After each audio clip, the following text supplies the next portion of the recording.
There we are. We are now live on Facebook. Let me go ahead and Yay. go to my page and share it out. Where's that feedback coming from? Let me know if it's me.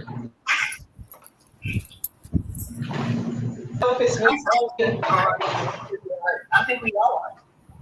I see that you I are. think we all are. I'm moving. I probably should have took my let me edit my name because my name is cut off anyway. The devil is a liar. Yeah. All right, let's see. Queen Beauty, do you want to be a moderator? We need mods. I think we do because somebody was already in the comments talking about do we like the new word. Huh? That is not this kind of lie. Oh, look, y'all see me on. Okay, so there's somebody who will take some stuff away. Can you make her a moderator, Masha? Sure. Because I think you're the host. How do I do that? Click on her name. Let me see.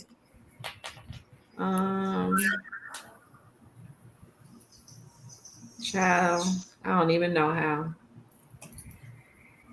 Let me go no. Do your mama like the new rose? I'm sorry.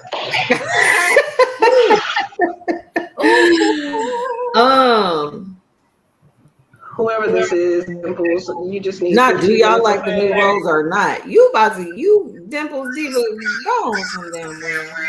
You block this. Click my name and hit the 3 dots at the top. Okay. Your name. All right, so good evening, whoever has joined us on Facebook. Oh, I see. Your name. Okay. Add moderator. On Facebook, TikTok, YouTube, LinkedIn. And then. And it's you. And then Ronita. Add moderator. Confirm. Okay, so now I gotta do Coach Tab. There she is. All right. Yeah, moderator confirm. Okay, boom. Thanks, Coach Tab. Is there a way to change the layout? I know, right? I don't like all them plus signs. Yes, I was wondering about that.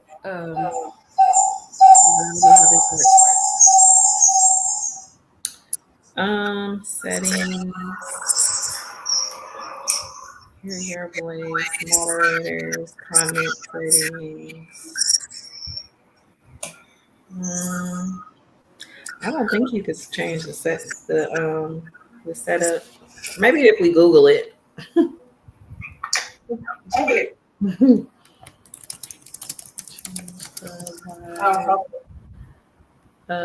Setup in TikTok Live. All right. How to change the multi-guest layout. Yes, that's what we want. It's probably just a setting. Whoever is Coach Marsh. Sorry. I just realized there was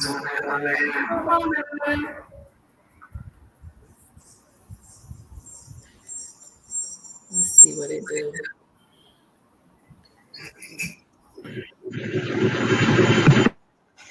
Let me turn the captions on.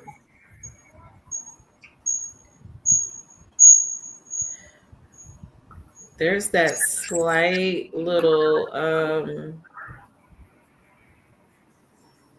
feedback.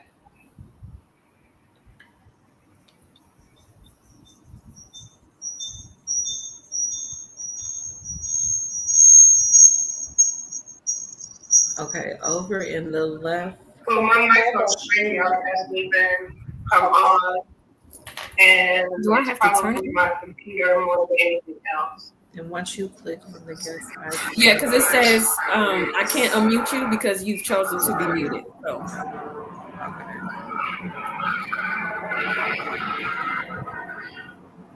Panel. Okay, we don't want a panel. Oh. Okay, well that's one option. Oh shit, that didn't work though. That ain't doing what I want. Okay. Settings. Okay.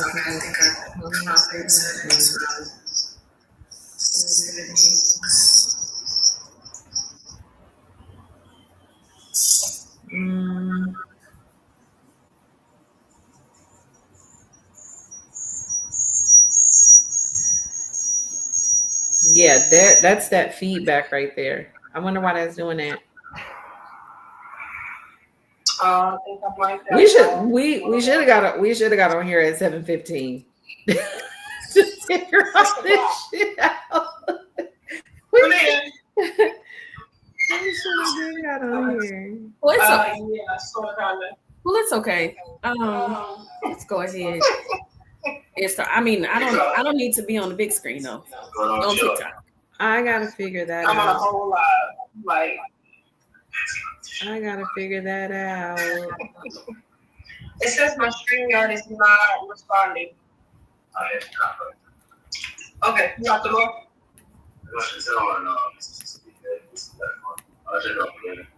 If they're not having any more people coming in and just going out, then you can go ahead and lock it off. Yeah. I want to be here for 11, so you enjoy it. Oh, I got it, guys. Oh, wait. Okay, so go ahead. Go ahead and try StreamYard again. I kicked you out. Oops. You kicked me out. Well, I just kicked you out just now. What did I just press? Oh, okay. Well, I think the system had kicked me out. My computer kicked me out before you did. Oh, you were still there. I could see you. Oh, okay. Switch. Oh, yeah. Oh. I did it. Expand. Oh, whoops. No, My bad. I was touching shit. Hold on. I know, right? Okay. Shrink. Okay. Thanks, YouTube.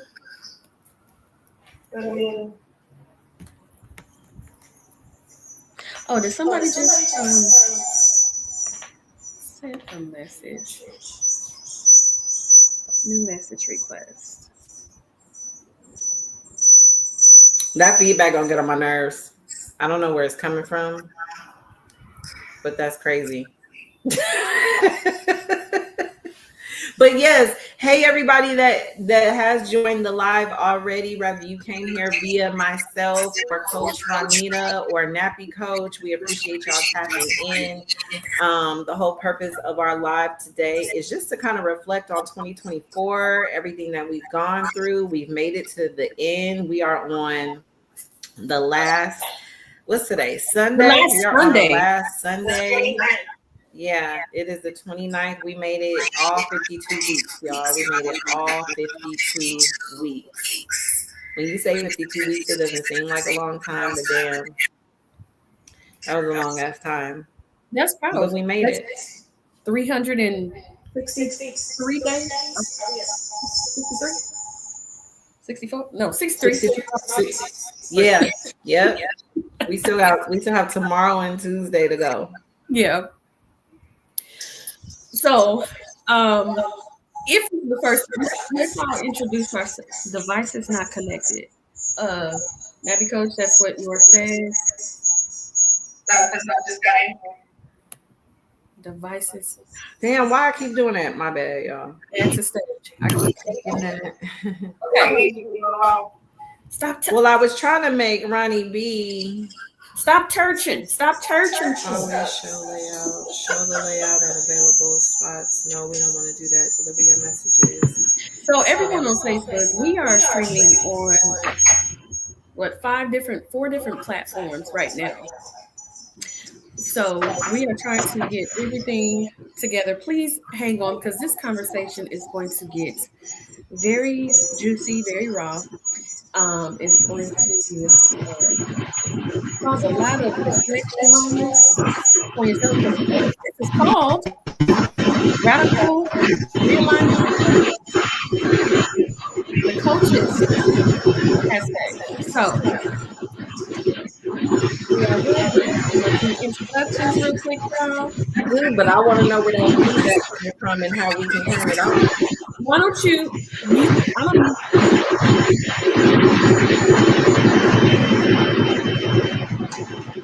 I tried to mute you on yes. Yeah, because I turned my volume down. So I can't, I'm not picking up on you. Like you can still hear me on StreamYard, but I'm not picking up on you. And it's syncing beautifully right now. Huh? I said it's good right now. It should be okay. Okay. Have you started on Facebook? You have to Because I was looking for it to share it to my Facebook. oh yeah, hit stream to your audience. Sorry, y'all. Oh. Please stand by.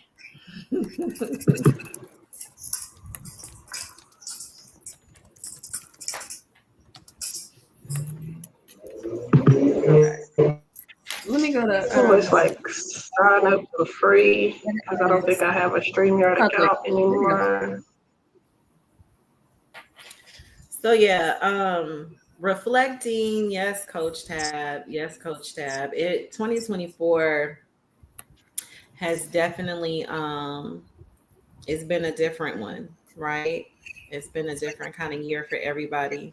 I think we've all been feeling it. Every single person has felt it the same way with various different situations and circumstances. So all we can do at this point is reflect, right? Because we got through it.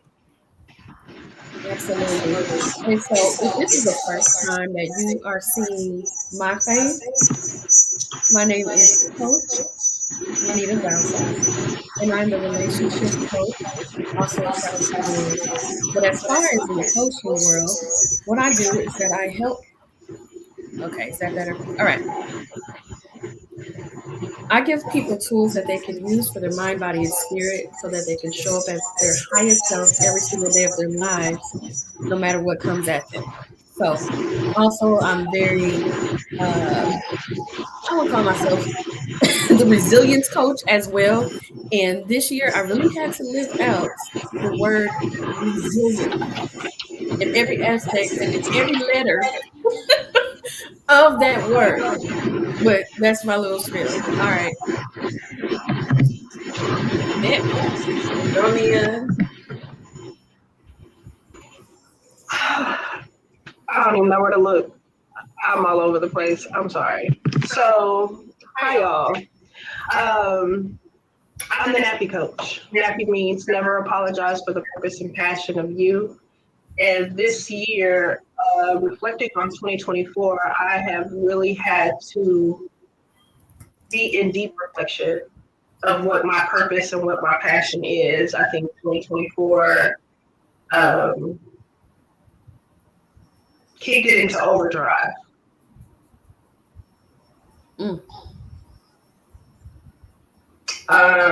Tell God what you want, and then watch him laugh. All right. And last but not least. Oh, it's my turn. Yes, girl. Well, hello, everyone. I am Coach Tamasha. I am your coach of truth. And what that means is I help you activate your holistic awareness, step into alignment, and become accountable so that you can manifest as your authentic self. My reflection for 2024, it definitely had its ups and downs. I feel like 2024 for me was about pivoting, about detachment, as well as reconnection. Those are the three words that can truly sum up my 2024. And of course, we'll dive deeper into all of the things, that have taken place. But pivot, redirection, and reconnection, all has taken place in 2024 for me. So we are the original core team with the Global Institute of Coaches and Entrepreneurs. We are the original three that started off strong, that really came together like right before COVID hit, and really like during COVID. It was me, Nappy Coach, and Ronita who came together and kind of like was all hands on deck during COVID, where we underwent intensive training to not only monetize life coaching as a business, but really dive deeper into the stigmas of mental health, what it meant, and not just to serve others, but to serve ourselves first. And so me and these two ladies went through the trenches together over the last 3 to 4 years. And so I think the last time we all went live was probably like, what, 21, 22? Definitely 2022, I think, is when the last time we went live. And so we have just been a support for one another. We talk on Marco Polo. So if y'all know about the Marco Polo app, then y'all know you're sending videos back and forth. And so this has been my crew, my safe space, where we have just been chopping it up and getting through these last few years together through so much stuff. So it was Coach Ronita's idea for us to all come together and kind of do this radical realignment reflection session.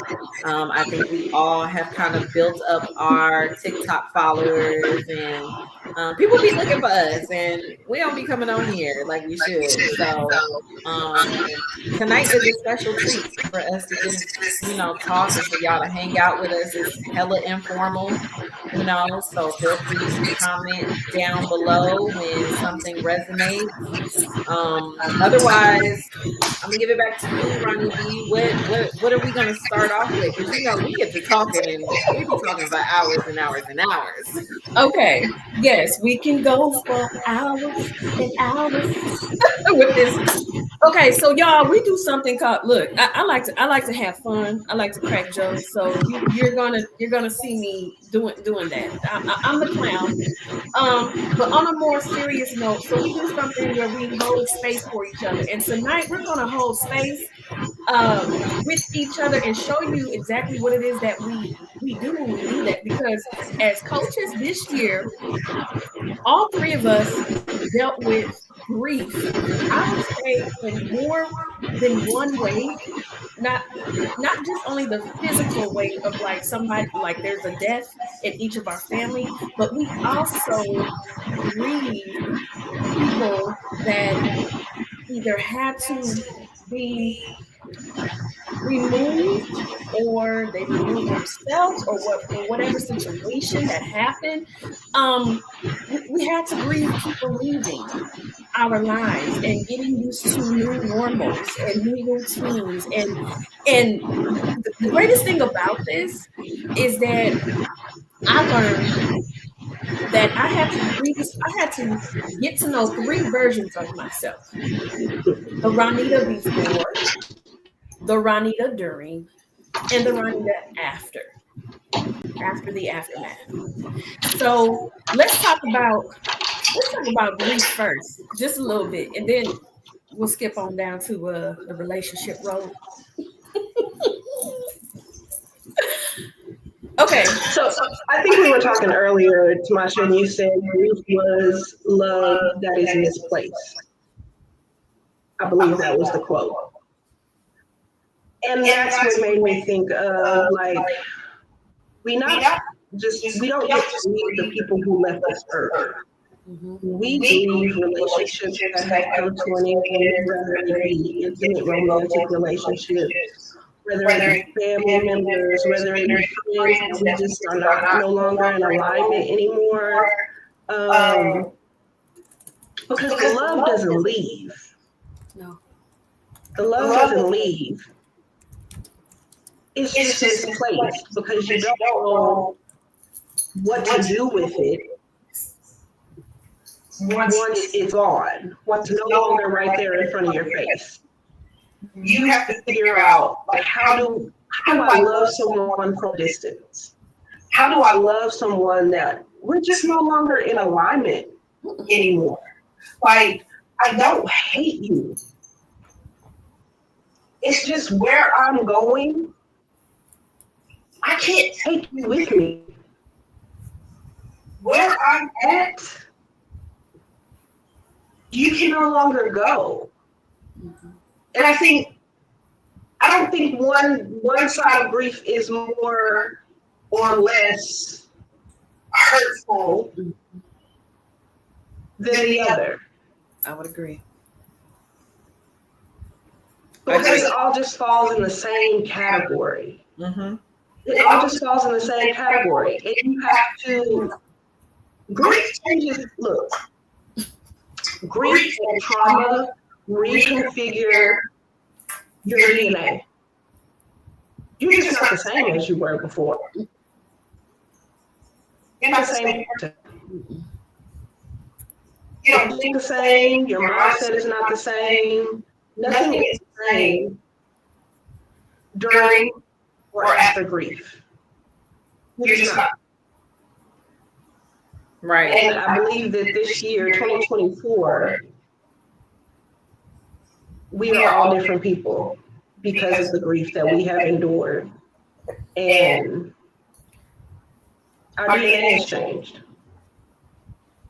I totally agree. I like how you said that the DNA has changed and how grief isn't just about physically losing somebody. Grief is when you do lose friendship. Grief is when you have to back out of relationships and you have to create boundaries with family members and things like that. Like you grieve that process. You grieve a process of leaving a job or walking away from a job, right? Especially when you've been there for a long time or where you've actually enjoyed the job, like having to exit out of any type of situation, you have to grieve what that feels like to be detached from that. And you have to operate from a place of it's not even about forgiving the other person, but then forgiving yourself for feeling that, but not dismissing how you feel, but sitting through it and working through it. And there's so many different stages of grief, right? There's the denial part, right? Then there's the anger, and then there's the negotiation, right? Because you try to justify inside your heart, your mind, of like why this isn't working, why this is happening. And then you have to finally get to the place of acceptance, and hence the word, radical acceptance. You have to go through a process of simply accepting. Is there an echo coming from me, y'all? No, not at all. No. Okay. Yeah, no, not at all. Okay, I got a text message saying it was an echo. I know I'm not on Instagram no more, but yeah, so yeah, just going through all of those stages and grieving someone who is still alive, grieving somebody that passed away. The grief is still there. The feelings still feel exactly the same of going through that process. So I think I speak for all of us that we have both grieved situations that and people that are still living as well as those that have been gone.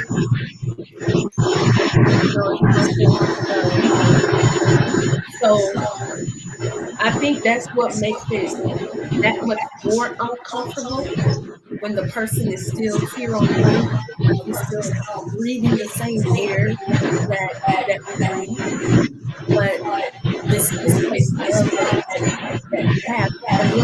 And what's even more hurtful, or what's even more uncomfortable, is coming to that realization in your mind that you know that you have to make a hard decision to back away, to be okay with release.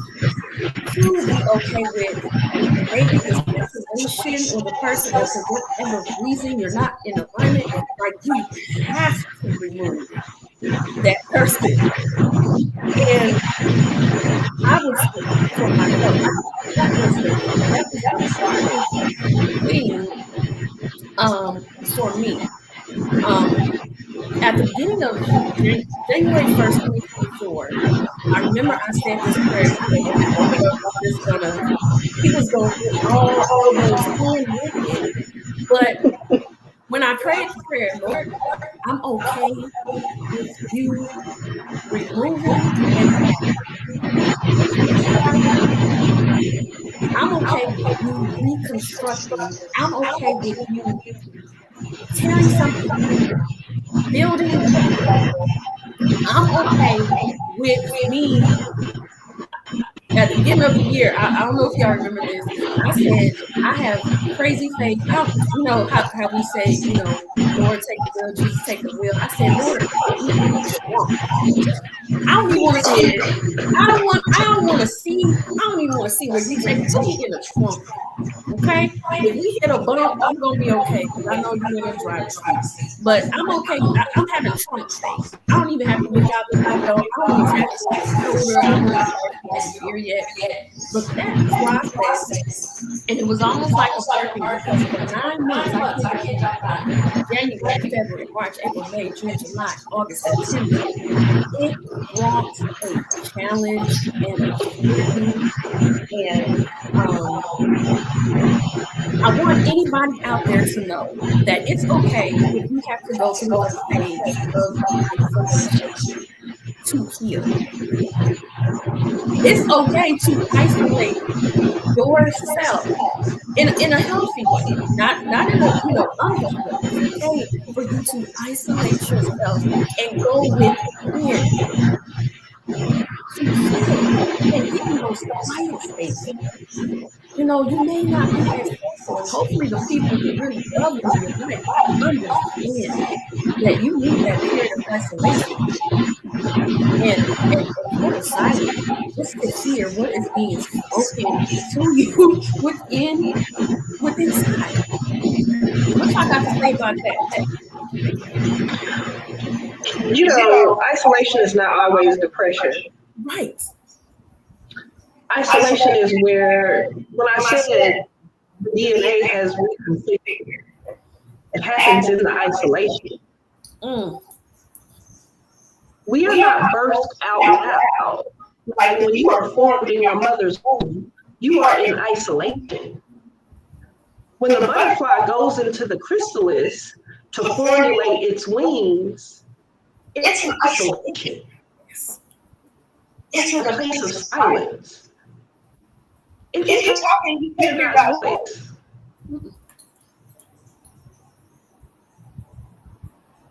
Absolutely. It's isolation where we're formed. And yes, I think we all said, like, God, don't put me on the wrong excuses. Like, put me in the trunk. Jesus, take the wheel. We said all of those things. And that's why I said, tell God what you want. Because He's on your life. Are you really about that life? Is that what you really want? To become a new creature? Because God is going to test you. It's like when you ask God for patience, He don't just automatically give you patience. What He does is give you situations where you practice being patient. You pass the test. Yep. I always love when you use the analogy of the butterfly and how the butterfly forms, right? And I know you typically, I don't want to tell your story, but you even go deeper, like you don't even know what color the wings are and everything. And in that cocoon, like that butterfly going from that caterpillar is in that dark place. And it's very similar to the analogy that I use, like back in the day, how they used to develop film and how the film had to be developed in a dark room. And when you go into this dark room, there's no lights. There's maybe like a little small red light, but you have to go into the darkness in order to develop. And you can't come out too soon because then the picture will be underexposed, and you can't stay in there too long because then it'll be overexposed, and you have to sit in the darkness for just the right amount of time in order to become this beautiful picture, in order for all the pixels to form together, right? And we've been taught that the darkness is where the evil is. We've been taught that the darkness is depression. We've been taught that the darkness isn't where you want to be, but that is exactly where you do your developing. Just like when a seed gets planted, it gets planted under the soil. It's dark down there, right? Like there, it's light above the soil because that's what you're drawing the seed out. That's what's pulling you out to blossom. But you have to sit in that darkness in every step of the way in order to grow, in order to be exactly who you are designed to be. And that isolation, baby, I done got my fair share of isolation. Y'all know I was sitting in the car. The car was my office. The car was my studio. And that is where I got my peace at. And I would be in the car for hours rather than be on the phone, listening to music. I mean, I would set my laptop up, connect to the hotspot, everything.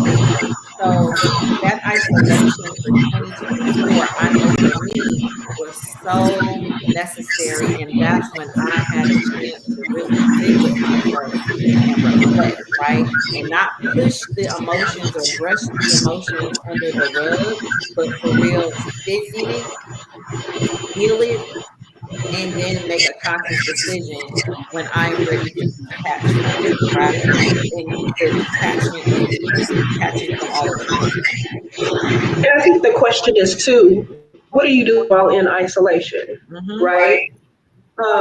Because in my study of the butterfly, what I have realized is that roaches go through a chrysalis too. So when you evolve out of isolation, you're gonna be a roach or you're gonna be a butterfly.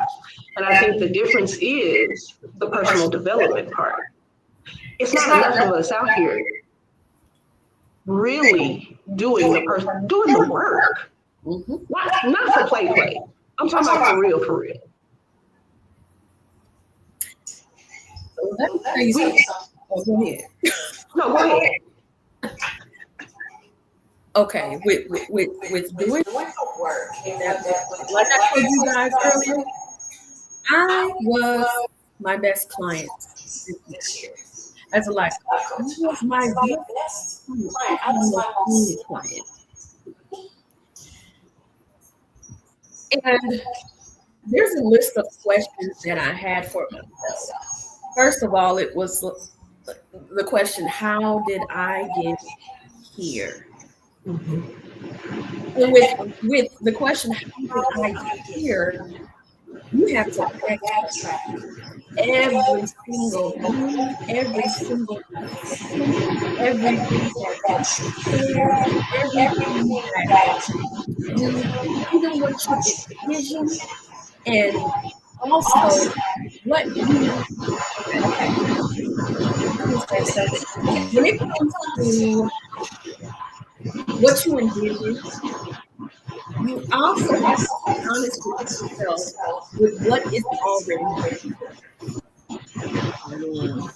What is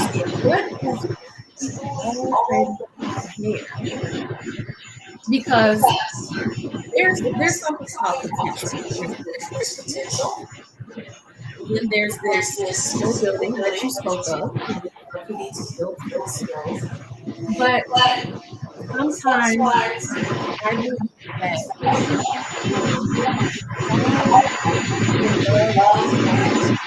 the potential of something without doing a lot of work. And for me, so going back to when I get here, going back to my childhood. It took me back to my childhood. I envisioned as a child in my adult life. And what that being? Because okay, I'm say, let's just, I'm about to, do I got daddy issues? Take a stand in. You ready, me? Dang, are we going there? Look, Okay. yeah, Okay. look, Okay. I'm thinking, do I have daddy issues? Okay, Because my parents were together. They were married for 2 years, Okay, so I have 2 years years. of my father around. Then he moved away. He was here and there, little bitty pockets. But for me, as a little girl and growing up and And seeing seeing family, because I was seeing families come to church as a dear family, and me not having my dad hold my hand, or my dad being my dad affirming me with words, my dad covering me and protecting my father, not being present and what that did and what that makes me vulnerable to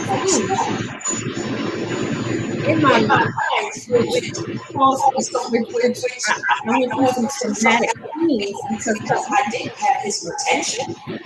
I was like, "Wait, daddy issues that you haven't really that you haven't that you never addressed, that you haven't dealt with, because What is it that you are truly seeking and seeking looking and for looking for outside of outside of yourself. yourself? You are love. Love. You embody Love. how much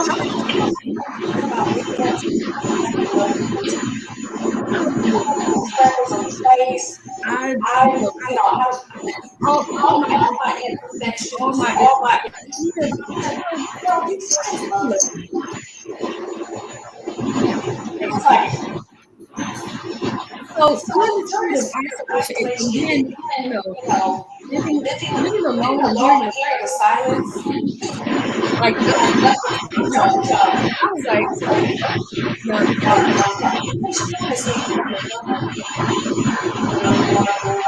the TV is not on. the TV is barely on. I Maybe I turn turn on on TV once a week.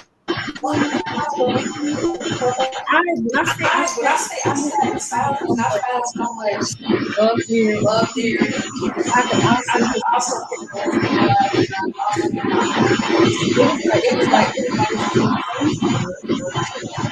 That I truly but yeah, that was weird. Daddy, I'm just look, I'm trying to help somebody out. I don't know who. Look, listen, Linda. Yes, yes, all of that. I had to ask, do I have daddy issues? Do I have mommy issues? Am I a good person? Do I have some me issues? Like I had to go down the whole rabbit hole of just who I was because I was unsure. Mm. When you go through some things that make you question you, when you go through some things that make you question who you are at your core, you know, because sometimes when you're going through the hard thing, we want to complain. Why me? Why me? What did I do to get here? What road did I turn? Did I go right when I should have left? Did I go what is it with me? Yes. Like that whole self-evaluation. Like, why am I like this? What brought me to this place? And not just the outside place, right? But what brought me to this place in my heart? Yes, the death of the ego. It's excruciating AF. Because I had my ego drugged through the mud in 24. Girl, you ain't that cute. Girl, you are not that put together. Girl, stop judging. You looking at people, not looking at yourself, and not calling yourself to the carpet.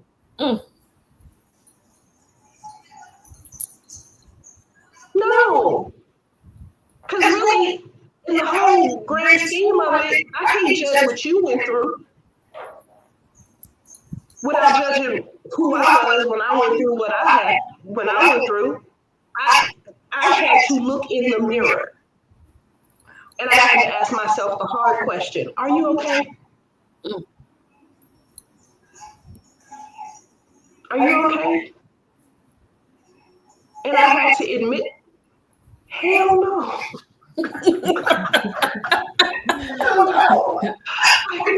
am not okay. I'm not okay because I don't know what God is doing in this season. I know I said a lot like, I don't know what it is I'm supposed to be learning. But God, give it to me so it can be over with. I'm done with this lesson. Like, look, it's a test. I'm going to just do all C's. I'm going to just go all C's. I got it. I don't have it. I got it. I got it. 2024 was the year of surrender. I had to surrender. That's good word.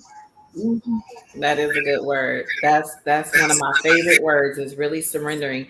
And the crazy part about it is that you can have mommy and daddy issues and not even realize it, and actually have those people in your life. Because when we grow up and we take a look at our self-esteem and who we are, all of that is shaped via childhood, right? Our experiences, our atmosphere, what we were around. I even go and question myself when I look at, having issues. And here's the thing: when you have mommy and daddy issues, it's not blaming your parents for how you are. It's just being able to identify, especially when you become an adult, the being able to identify and say, okay, I now understand that my mama or my daddy didn't have those tools either. But because I'm able to identify it now I know better, so I can do better. So which means now I am able to change the dynamic, right? So whatever was generational, that shit stops with me, right? I saw my daddy be in relationship. I saw my daddy be in love. And although I didn't live in the same house as him, I knew that I wanted to be a woman like that, who would love a man like that and get the reaction that my daddy would give these women, right? And then coming from like this strict, very cold-hearted woman, my mom, I saw her hold it down and be the one to take care of everything without a gentleman in her life.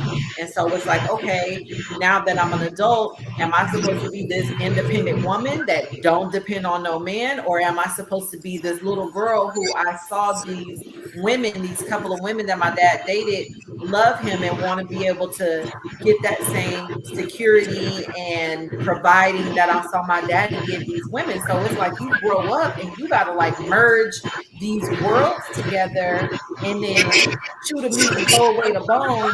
Take what's good for you, apply it to yourself, and then what isn't good for you, like let that shit go. You know what I'm saying? So it's really important that once we do see what, hey, I'm live, get on in the house. So it's like somebody's in my window, sorry y'all. Brother man from the fifth floor. Yeah. But yeah, so it's like, just really taking everything that happened in childhood and picking through it, and then seeing, okay, like you said, who am I? Looking at reflection and identifying, okay, who is Tamasha, right? Because there's the Tamasha that the family knows, right? From when I was little, from when I was young.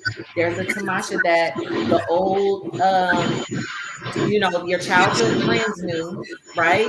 And then there's this Tamasha that, you know, as I grew up in corporate America and everything, so they got to know that Tamasha, they got to know that T, they got to know that Masha. Look, I done been T and Masha, right? So there's a group of people who know T, a group of people who know Masha, is people who know Tamasha. Like, That's real. That's you real. know, I done lived through these various lifetimes. And so now I'm having to like really be like, okay, they're all me, but who can I straight up introduce myself as?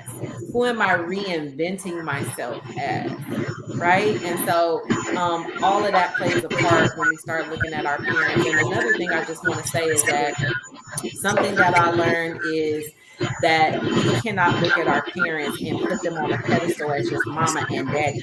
That's another human being. That's another man and that's another woman. And now I know for me at 41 years old, thinking about how my mama was when she was 40 and shit, she's 70 now. So thinking about how my mama was at 40, and I'm sitting here with my mind, so I can only imagine where her mind was. Girl. Look, Girl. I'm empathizing. Like, I'm sorry, sis. Give me a hug. I'm sorry.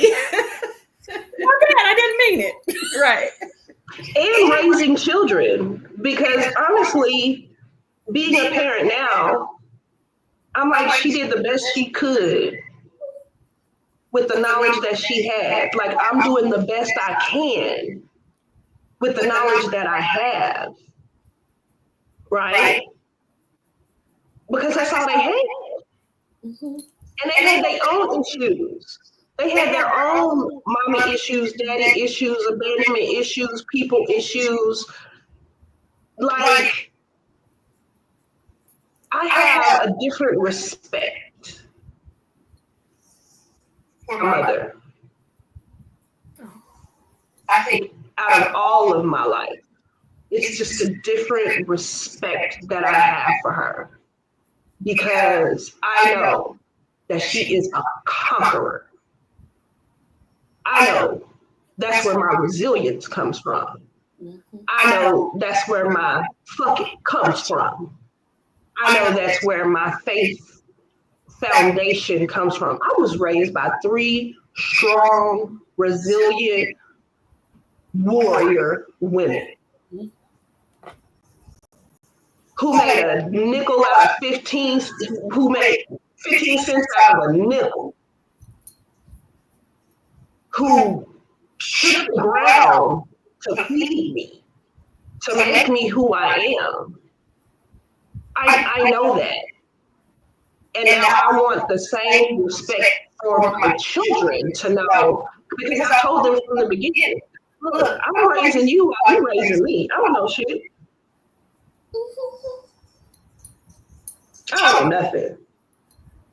Shout out to Miss Levine, because I see her in here watching her beautiful daughter drop these jewels. So shout out to Miss Levine, who's on the chat, Mia's mama. Shout out to Miss Levine for being the resilient woman that she is and raising such greatness. Look, I seen her grow. I seen her grow. I appreciate it. Like, my mom overcame drug addiction.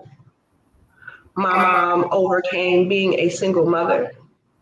My mom has overcome a lot. I just want to be half of what she is. And that's all of our mothers. All of our mothers have come through something and are still going through something.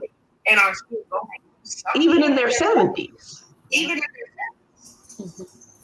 We've shared where we come from as women. Yep. Yeah. You know, talking about our mothers. Yeah, my mother may be the oldest out of the 3 of us. My mother's in her 80s. She has dementia. There are so many conversations that I wish I could have with her.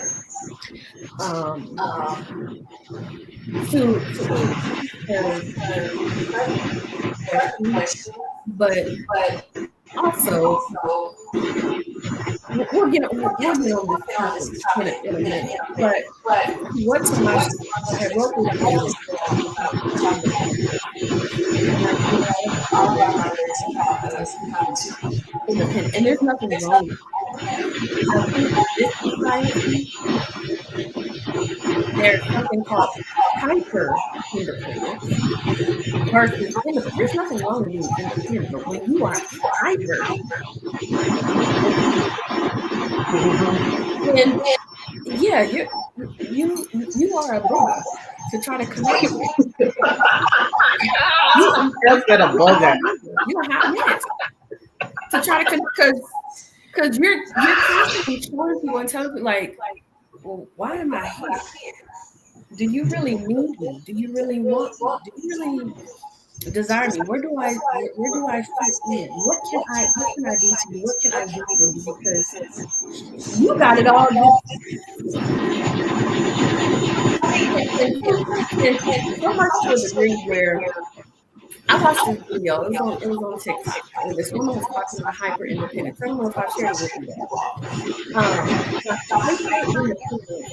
She was saying that she even resents herself for being hyper independent because she cannot even ask someone to do something for her because she feels like I have to do it all by myself. And I can't ask anybody to do anything. So she gets upset when somebody asks her for her help. Can you do this? Do you mind? Can you show me? And because she feels like, well, I don't have anybody, but you come ask me.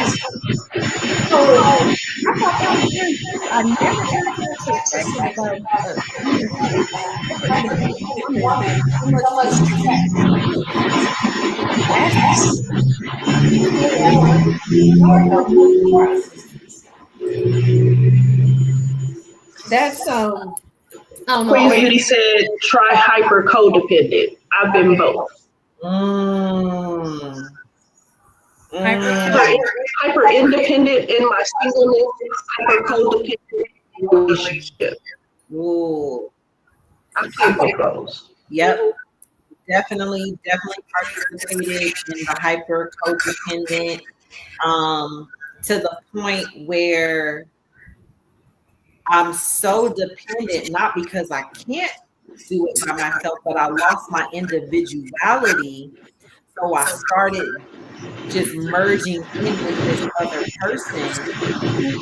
And now, and in the back of my mind, knowing that I need to be my individual self, knowing that I need to still operate as Tamasha while I'm with a partner, while I'm with someone else, but not knowing how to.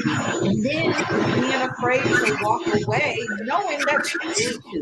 Being so dependent on somebody else that you are afraid to walk away when you started this by yourself. You was by yourself. You was an individual before you was with this person. And then you all of a sudden became so codependent on them. And I think, Juanita, you said this to me last year when I was going through my stuff. Or I think that was you that said it. Somebody said it to me, but it's that I basically got lost. I lost myself in love. I lost myself. I didn't lose myself. I didn't stop being cute. I didn't stop putting myself together. You know what I'm saying? I didn't not take no showers or nothing like that. I didn't lose myself like that. I didn't lose myself like that now.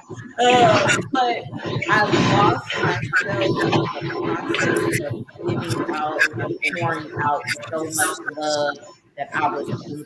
I was pouring out love from an empty cup, from an empty bowl. Like it was empty. It was still love, but I was not filling myself back up. And when I'm hyper codependent to myself, you are not filling yourself back up at all.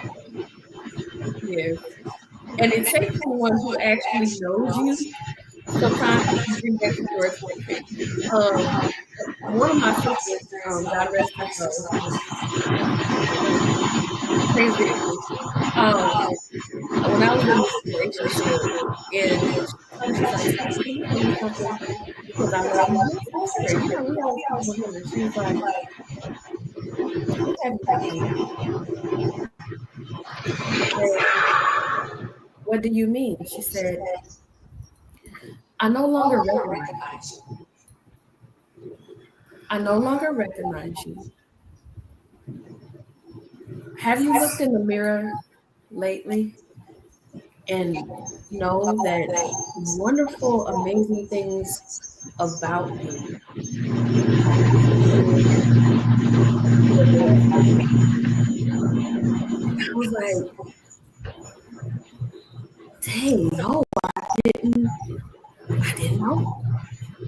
Until I thought about it, I was like, "Well, dang, I am losing my individuality." Absolutely. So I think that's why I told you that, Masha, because it resonated with me. That T-shirt, the hat, The messenger bag, the water bottle, the sweatshirt, the t-shirt, the sweatpants. I had the whole outfit. You had the whole swag bag, the socks too. Had the socks on too. Yes. And I think that I know for me, that was a part of my grief for 2024. I was grieving a hyper codependency for sure.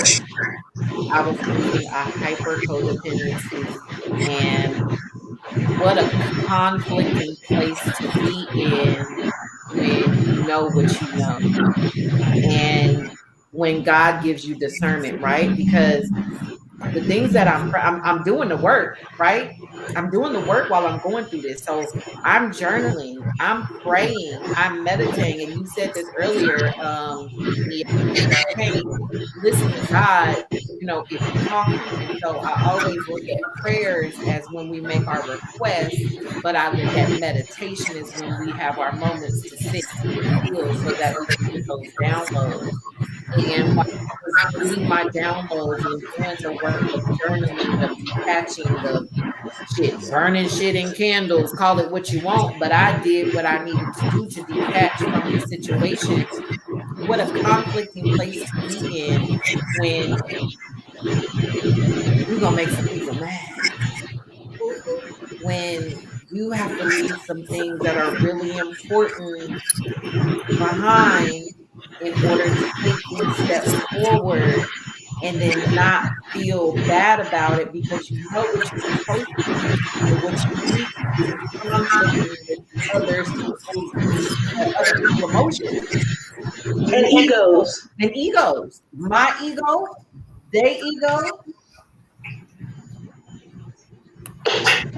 And that's the radical part, because the radical part is the part that the outside people don't understand. Because it's radical. it's look, this is the hard part for people when you start to introduce them, when you start to wake up, look, from the comatose state that you in, they like, oh, wait, hold on, wait, who do you think you are? And it's not convenient for them anymore. It's not convenient for them. You don't benefit them in the same manner, in the same way. Because yesterday's price is not today's price. Right, because my value just skyrocketed, baby. Baby, what I was offering yesterday is sold out, discontinued. So we get the new product. Right, it just got upgraded. Just got upgraded boost. It's sold out. You ain't getting that version no more. It's been an update. The new update has been released. It's talking to a client today, and we were talking about this same subject, and she said, "Everybody listen to Little Duval's I'm Living My Best Life." She said, but what they forgot was the part of I ain't going back and forth with you. I said what I said. I want you. You want to argue. You mad? You beat Oh, which is why I had to stay in the room and do something different. Because you can't go through. You hear about extreme people pleasers, but you can't people please and grow at the same time. Ooh, baby, I'm a former people pleaser. Masha, are you a former people pleaser? I am a former people pleaser. Thanks, Aaliyah. And what a bar that you cannot people please. What you say? You can't people please and grow at the same time. No, it don't work like that. It don't work like that. It actually reverses the growth when you people please. And first of all, you lying. You a whole lie when you people pleasing. You a lie. I'm a lie. I was a lie when I was people pleasing. Yes, I want to do this. Yes, I love that idea. Yes, what do you need? Okay.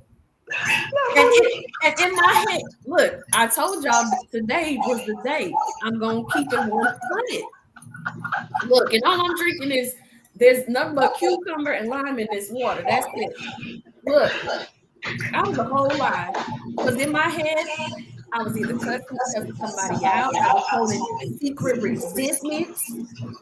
Ooh, stuff was just building all up, and I was causing it myself because I'm trying to please you. If I just would use my words, no, or no, I'm not. If I just would have been honest, if I just would have been transparent, but I wasn't comfortable.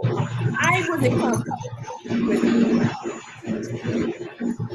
Because I don't want to rock the boat. I don't rock the boat. I ain't causing no problems. Everything happy. I don't want to give no smoke. I don't want to give no smoke. I just want, like, can I get out of this situation and appease everybody? No. No, you cannot. Yep, being a straight imposter. That's being a whole imposter because I don't want you to really know how I truly feel. Like Ronnie B said, I don't want to rock the boat. I don't want to hurt your feelings, but I'm willing to hurt my own feelings for you, though. And that's not love. That ain't love. That's not And if the shoe was on the other foot, you wouldn't compromise yourself for me. That part. Can I get the love that I give back? I'm in a space now where I just need it so reciprocal. Because let me tell you something. The greatest love of my life, one of the greatest loves of my life, I met 2 years ago. He loved me like nobody had ever loved me before. To know that my love language is acts of service, and he was the epitome of acts of service. Someone who treated me like I was a boss. Mm.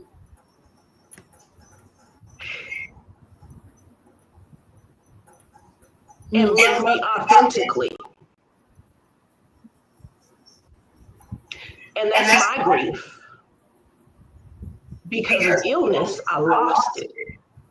Mm. But I also had to be true to myself in the midst of that. Do I people please in this moment? Or do I really be true to myself in this moment? Because you can sacrifice yourself down to nothing. Mm. Mm. Down That's to the a cold truth. That's a cold truth right there. You can sacrifice yourself to where there's nothing in the cup and there's no more seed in the ground. And when I've seen it coming for myself, I had to make a decision. Does it mean that I love him any less because I had to make the decision that I made? Not at all. But I had to save me because I had been in a place of drowning and being so supremely people pleasing to somebody. Like, oh, I'll just keep going. Just keep going. Just keep going. Just keep going. Just keep going. Until you get married and go recognize yourself because you're dead.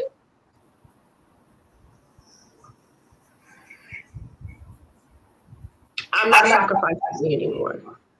Yeah. Yeah. And it's a hard lesson to learn. You deplete yourself. You'll deplete yourself. And depleting yourself isn't how you show your love to anybody else. And it's not how you show your love to yourself. I can't even love you with wholeness if I'm not loving myself first. And that goes for anybody. That goes for your children. That goes for family members. I hear a lot of moms say, "Oh, my kids come first. My kids come first." No, they You don't. have to come first because you cannot give your children a half-ass mama. You have to be whole yourself in order to be a whole mama, a whole sister, a whole partner, a whole employee, Yes. person, A whole human. a whole human. You have to put yourself first. And we have been programmed that, oh, don't be selfish. You have to be selfless. Don't be selfish. And then we have these moments where it's like, no, I'm going to be selfish today. When that is how we should be leading our lives, not from a place of blocking other people out and being so cocky and to a point where, we're disregarding other people. But why aren't we taught to put ourselves first? We're taught to treat your neighbor right, turn the cheek, be the bigger person, like all of these things that benefits other people, but we are never taught to nurture ourselves first. And because when you don't nurture yourself first, you become this ultimate people pleaser. And now you live with anxiety and depression and you feel bipolar because you give yourself away. Yeah. So, go ahead. You ain't lying. I ain't heard not one lie told since we've been live. I ain't heard not one lie Not now. told. Not now lie. And so let me ask y'all this. So what was the turning point? When did you get wheeled into recovery? When I couldn't breathe. I got wheeled into recovery when I felt every morning and when my thoughts began to ruminate just hour on the hour on the hour. It was anguish. I didn't have mental peace. That's what I would say. When I couldn't breathe. Same thing. Yeah. Yeah, the suffocation that I can definitely say, especially last year, I felt suffocated. And y'all know, because we being all the way 100, like these two ladies, y'all, like I told y'all how we communicate on Marco Polo. I was on Marco Polo, not crying, like, oh my God, like to the point can't even get my words out. I felt like I was suffocating and I was in so much conflict with the decision that I know that I needed to make in order to grow. And I know that I had to take a leap. I knew that I had to jump, not knowing if the parachute was going to open, and that's when it came into play of like speaking life back into yourself and operating in that place of uncertainty, right? And not being able to see the light at the end of the tunnel, but just knowing, hey, I'm in a tunnel now. So shit, I got to keep going. I can't stop. I can't turn around. So I have to keep going. And I remember, and I would definitely say 2023 was when I put my mask on first. You know, when you're on the airplane, they tell you to give yourself oxygen first. I finally gave myself the goddamn oxygen mask first. And I jumped out. I put my life jacket on and shit because I can't swim. So I put my life jacket on. And at the top of this year, shit, 52 weeks ago, I jumped. Yeah. I jumped. Thank you for saying that. Thank you. I just felt that. I just felt that you just helped somebody. You just helped somebody grab that mask. They visualize themselves grab because they've been boxing that mask back.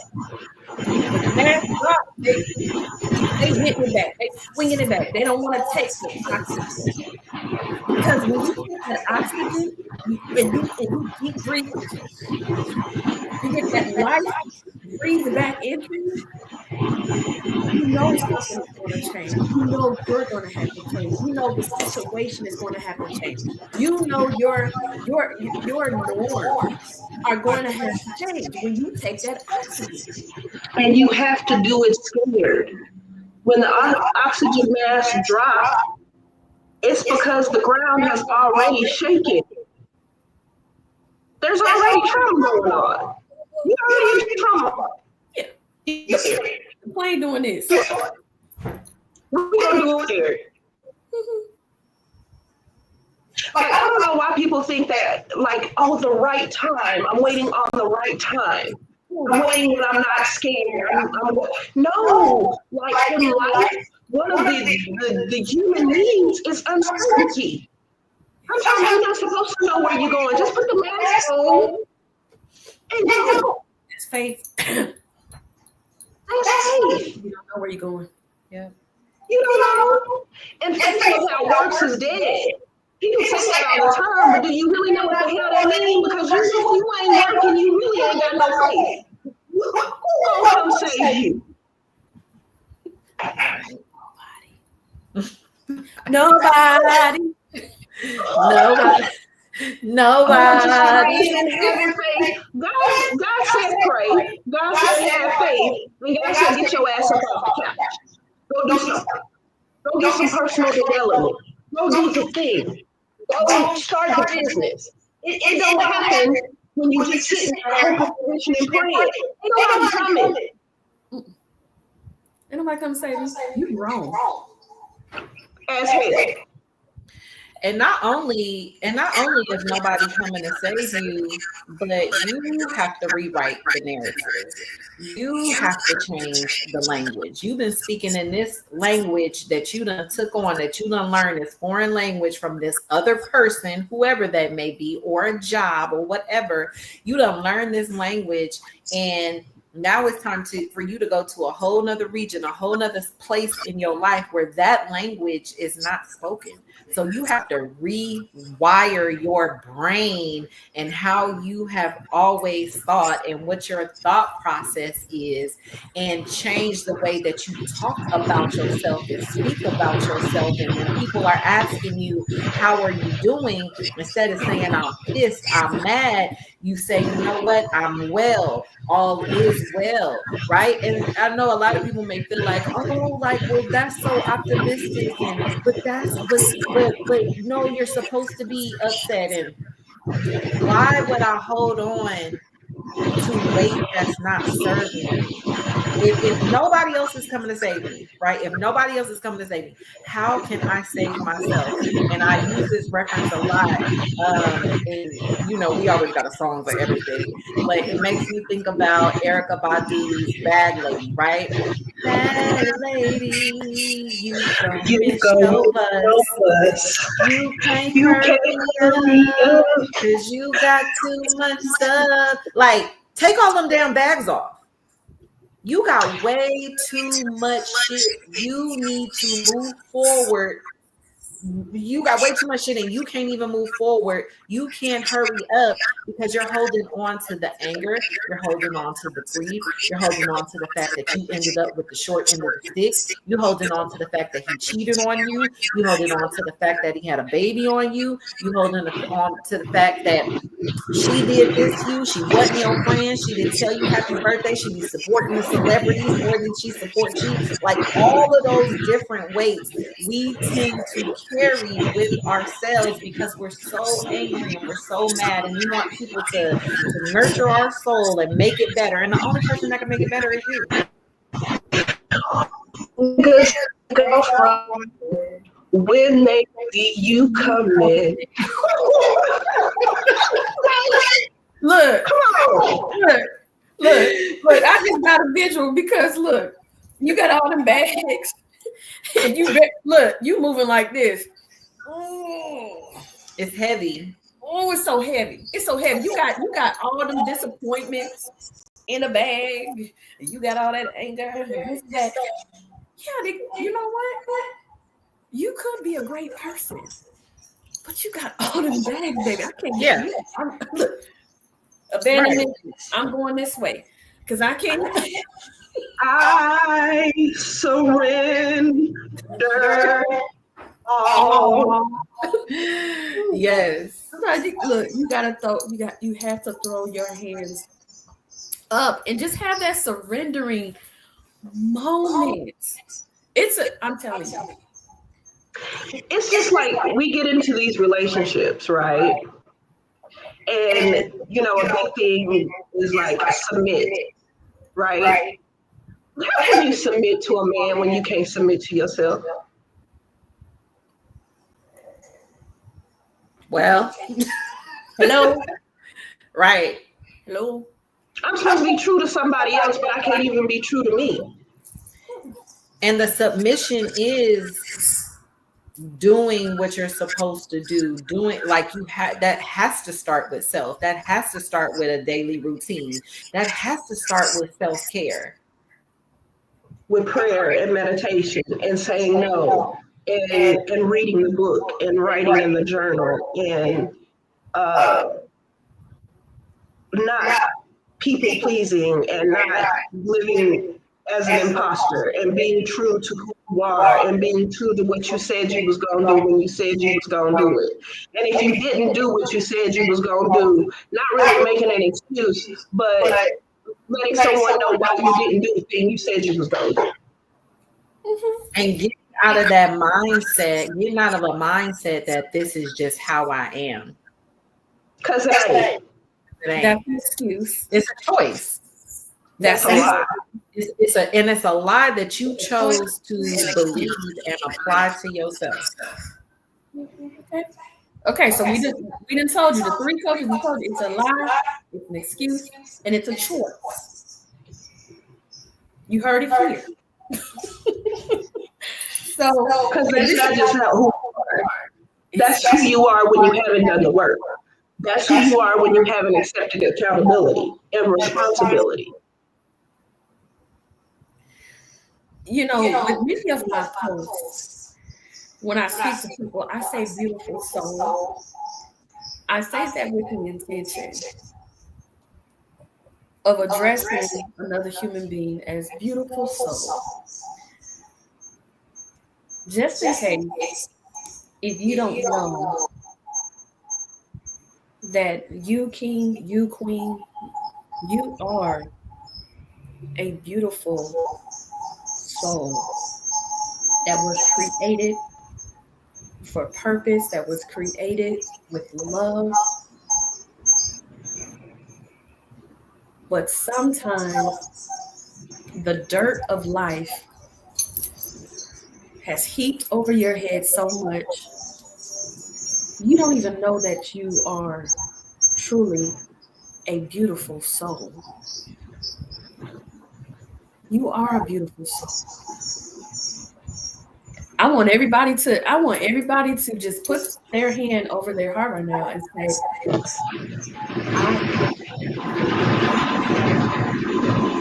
I am A beautiful soul.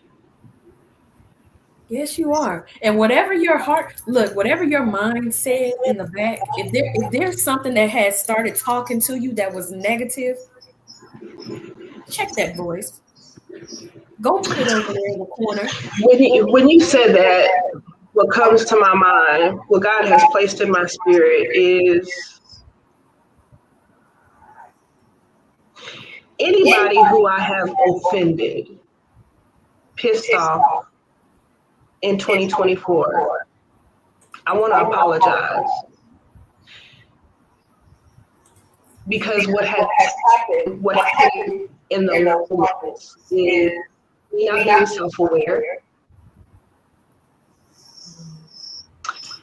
and me being in spiritual warfare, and I made you a casualty. Mm. So it's probably not even something that you did. Wow. I want to accept accountability and responsibility for the part I played. Because I've been right in 2024.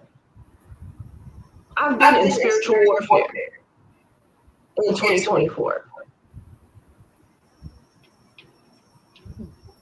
And the beautiful soul that I am was not illuminated.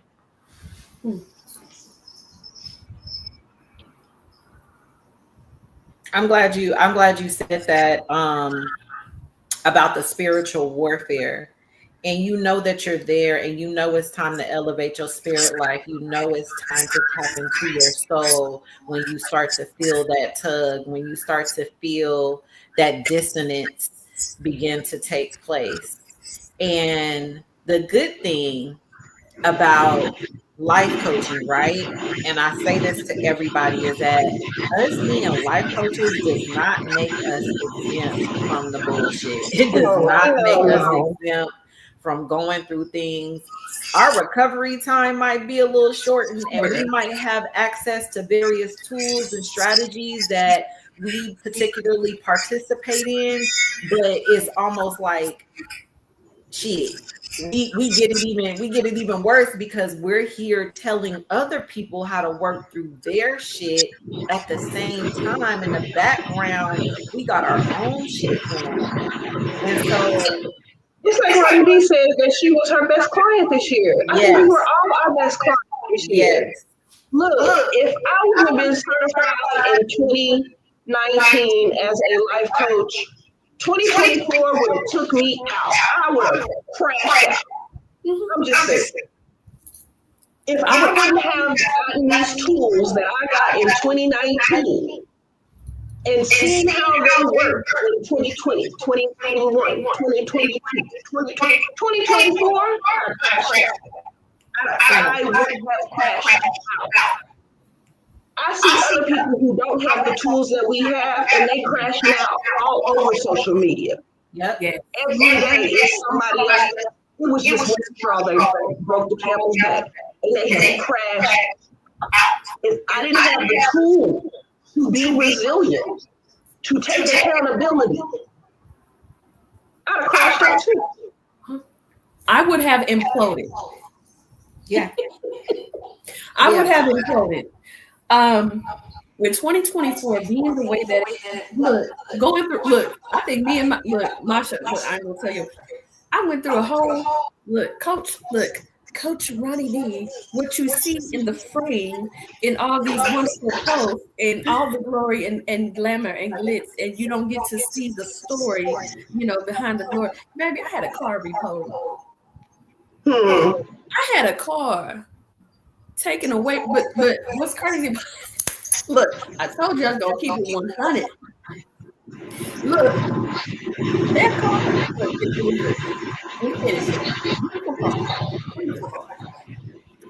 that was something that was acquired in a previous life. Now I said to myself, because I was in the car no longer, I was like, you know what? I really need to give myself a little bit more breathing space financially. Okay.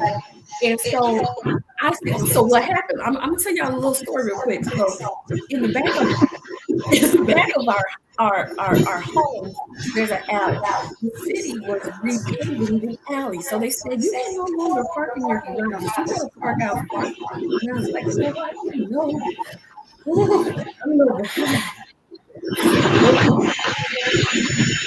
But you know what? You already know. You already know that I need four wheels to get around. So if it just be still God, if they come by and they looking for the car, if it ain't out there in the morning, I'm gonna be okay, and I'm gonna trust you. I'm gonna trust you. What happened today? I got this little project they got going on behind. Look, I'm on my way to work. I'm talking my bag. Oh damn, it's my still. Or did they come get it? Did they come get it? Let me call before I call the police. Let me see if they came and got it. God said, you gonna trust me? You said. I said I had to be okay with that because like just yeah so yeah so yeah I and there was a lot of humbling moments in 2024. That's what I'm going to say. There was a lot of humbling moments. I got to get a phone so I can come get me and so I can get my personal belongings out of the car, please. So she came, got my stuff out, and that happened on a Monday. By Friday, guess what?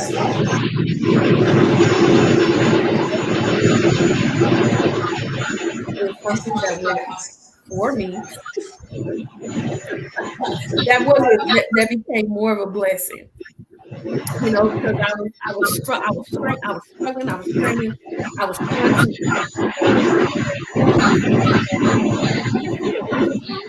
in a different lifetime. But I was okay with it. That's just one of the things that happened in 2020. When I tell you the Lord bust me down to the white meat, when I say he stripped me of stuff, I was like, I'm like, Lord, you are Jehovah Jireh, my provider. No matter what goes on, you're gonna provide. I'm not gonna go. Yes.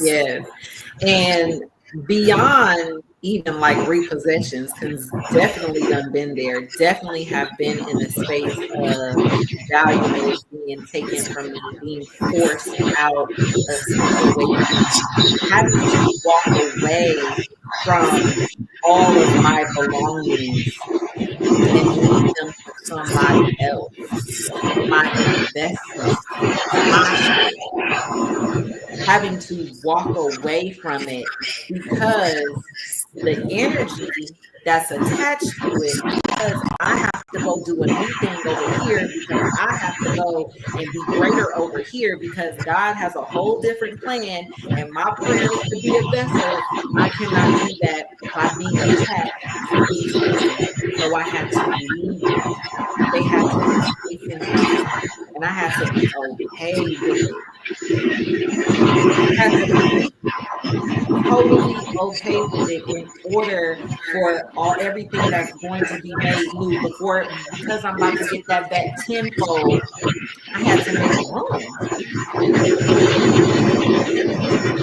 What a hard, humbling experience to have to go through, to have to endure.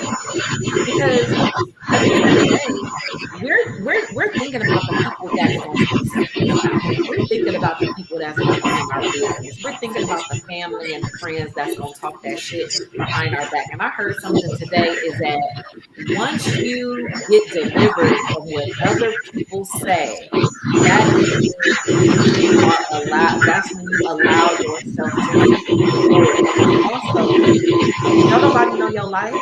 Don't nobody know what's really going on. I think it says you can't even explain your vision because God didn't give it to them. God gave it to you.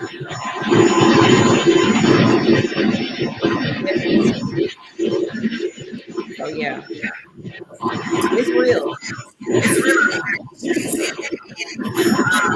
Super grateful that life coaching has given me the ability to make accountability, right? Because accountability is a change behavior.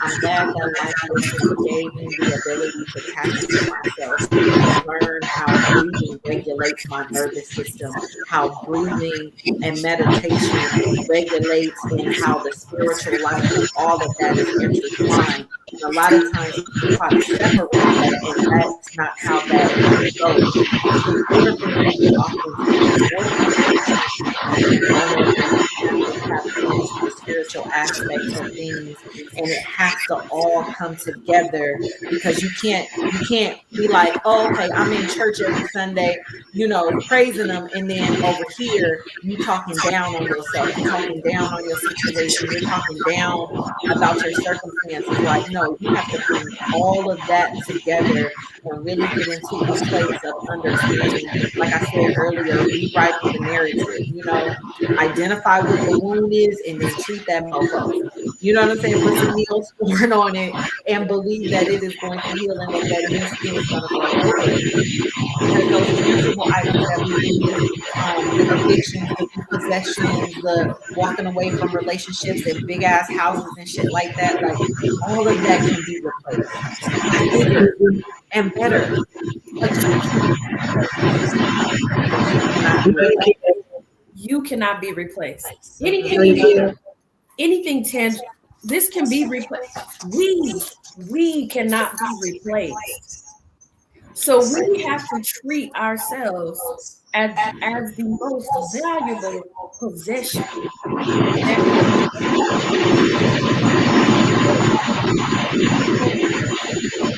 We own this. And you gotta treat yourself like you are your most valuable possession. And you have to face it till you make it. Not fake it till you make it. You have to face it till you make it.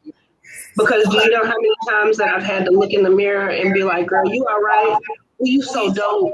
Well, you the flyest chick around. Because I had to make myself believe that. And it's not being an imposter syndrome. It's not being an imposter. It's giving myself the affirmation. I am okay. I am dope. I have faith. I am the shit. I am God. Little G, not big G. Better capitalize it. You better capitalize that G. Because there's no way, like, look, you can't believe that you're a child of God and then not acknowledge the God that is within you. You can move mountains and create miracles. But you got to get out of your own way. You can't hold on to bags. You got to let some of the bags go. Because they can't go where you're going. Drop them. Surrender. Gotta surrender. I had to surrender my ego in 2024. I had to surrender my ego in 2024.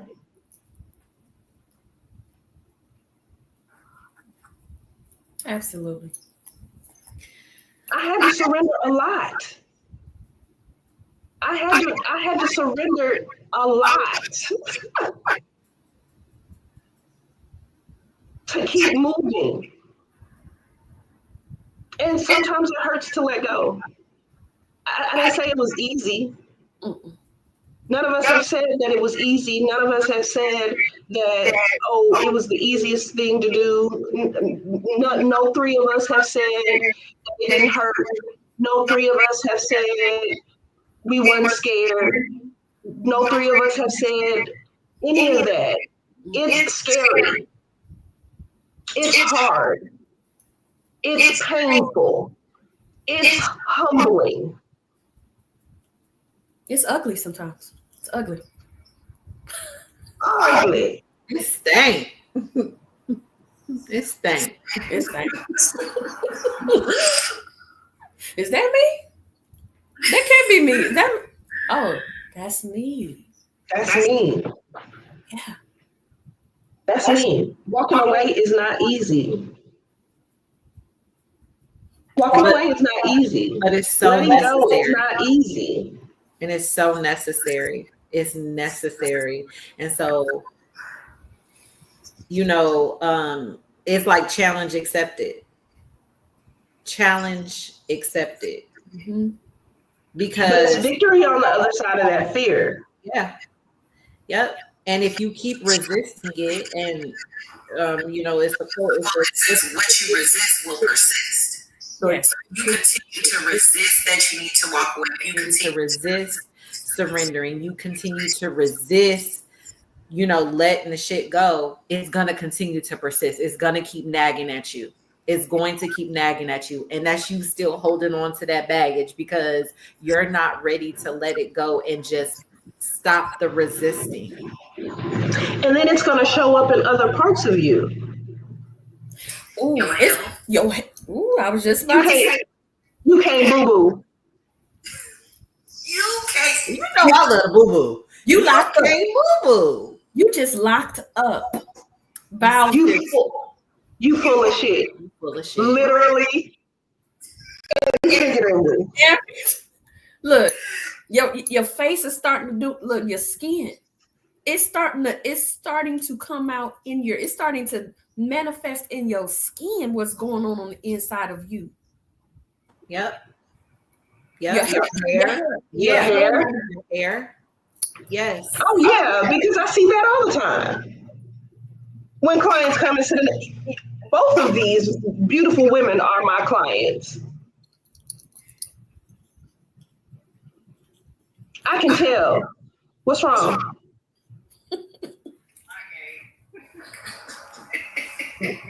What's wrong with you? People are like, Nia, you're the luck whisperer. No, you just told on yourself when you sat in the chair. Yeah. Why do you look like what you're going through? And sometimes we don't look like what we're going through. People think we have it all together. Check on your strong friend. Y'all check on me. Look, baby, I be like, listen, I told a friend who, she views my stories and everything. And I was like, and this isn't about being the imposter, right? Either.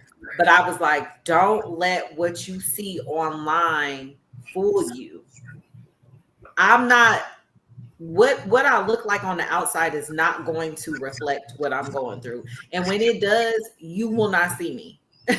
You know what I'm saying? But I hurt behind my lip gloss. I hurt behind, my laid down pennies. I hurt behind my outfits that I put together that I've been having for 4-5 years is just new to you. You know what I'm saying? Like, don't let it fool you. Real quick. Thank you, CJ, for tapping in. I appreciate it. Y'all give some love to Dr. Carl J. That's my cousin through another, and he is he is a foot surgeon, and so y'all go and y'all follow him too. All right, have a good night at work. But yeah, like, don't let it fool you. Don't let it fool you.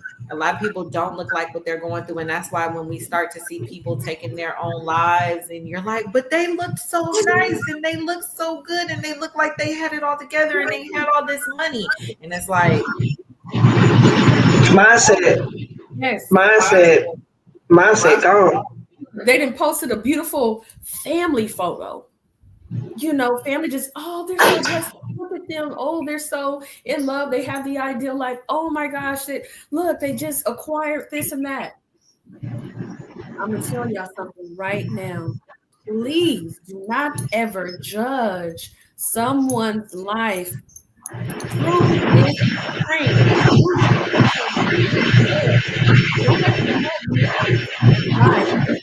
what looks good. We're only going to show and start having couples goals, because you don't know what the price of oil that couple is paying to be in union. Mm-hmm.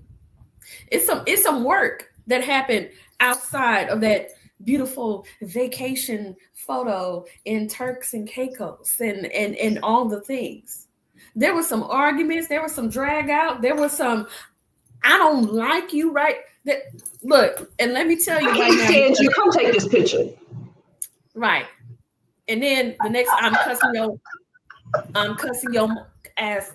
Anyway, listen to so Masha, what you brought to my attention today is something that Marco Polo had sent you talking about the book, Loving Him from A to Z. So y'all, when I wrote the book originally from Loving Him from A to Z, this was a download that I had got from God Himself, Holy Spirit spoke into me. I wanted to help women in particular, help them be better women in marriage, in submission, into the sacrificial process of becoming, the best wife, the best candidate, for becoming a wife. Okay?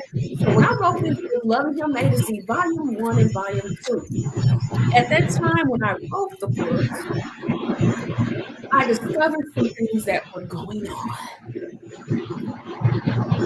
And in that moment, I was like, I'm not to be telling women how to love from A to Z and how to do this and that and this and that. And really love from A to Z in my life, there were challenges that were happening. And so I felt like an imposter. And I said, oh, I can't talk about this anymore. I'm not living this. This isn't my truth. All these things that I'm talking about, being fruits of the spirits and,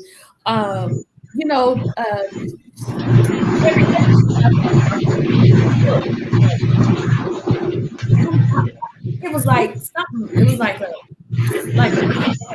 oh, I don't want to talk about this anymore because I'm not living this. The book was given to me, it was given to me at an appointed time because I was being groomed. I was being developed. I was put into a catalyst for the very season of being able to start walking out the principles that I talked about in that book. So that was a we always pointing fingers. Oh, he did that and he did it and he ain't doing and what he needs to be doing. Girl, shut up. Because what are you doing? What ain't you doing that he need you to be doing? Okay? That part. Okay?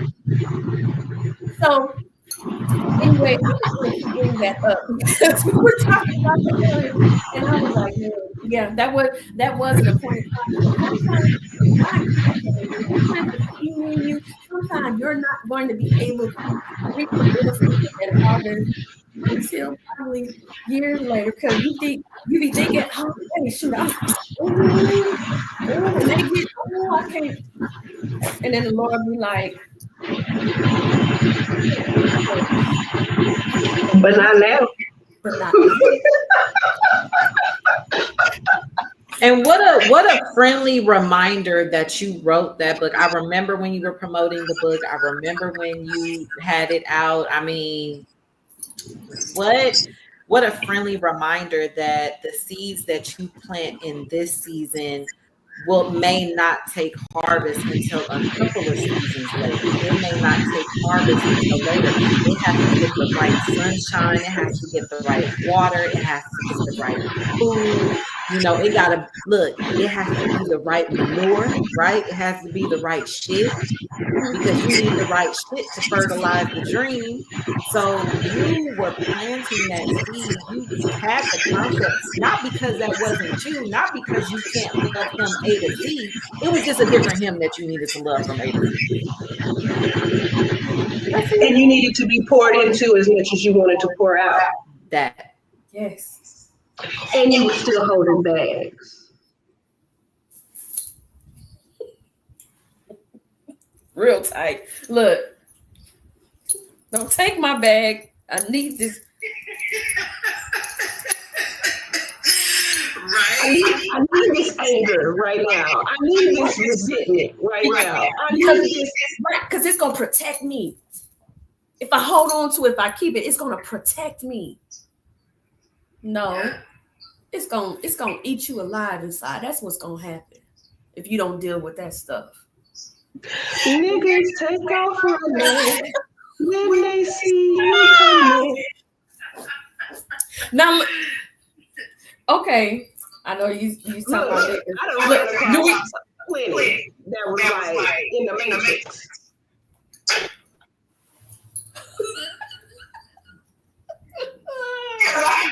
They was like, I ain't touching that. I wasn't right. I was not right. No, I have some healing to do.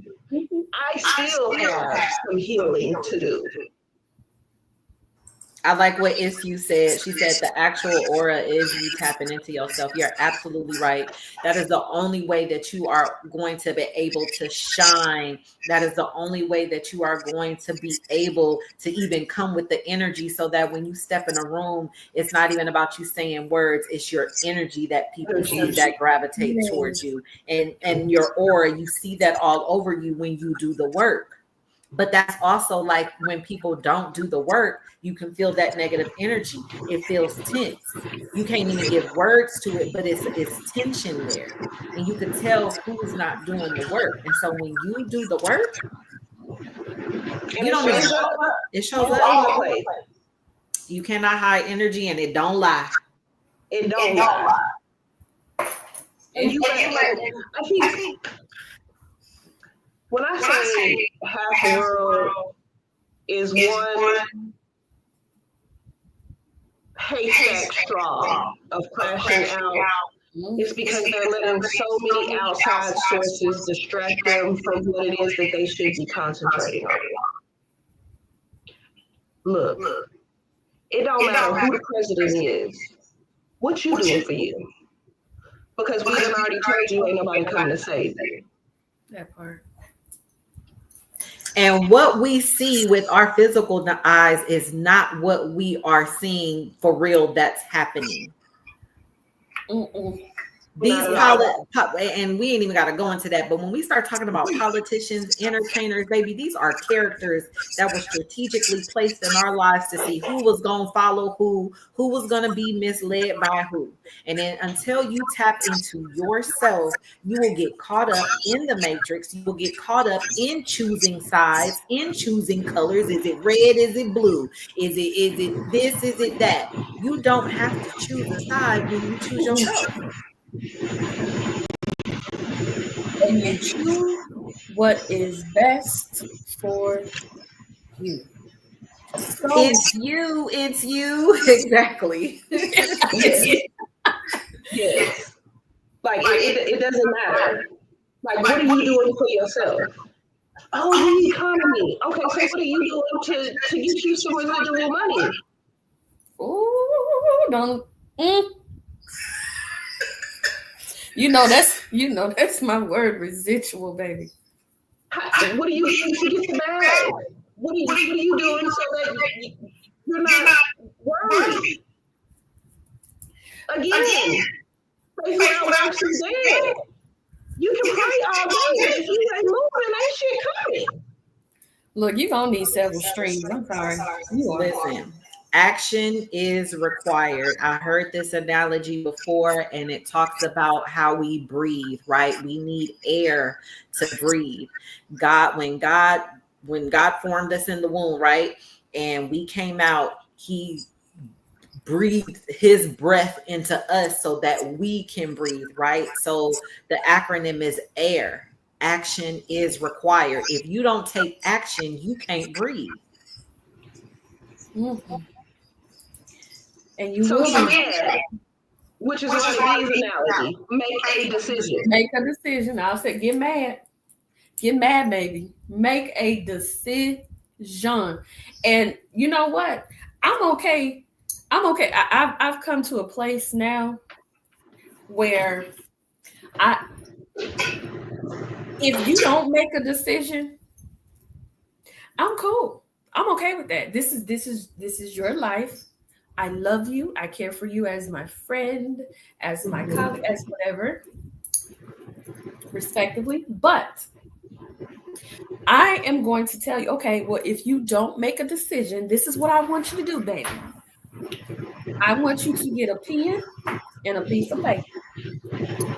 Write the consequences down of if I don't make a decision, what is going What's to the what's consequence? the consequence? What is going to continue to happen and what may happen? What is going to but if you do make a decision, also think about the benefits of making that like weigh that out.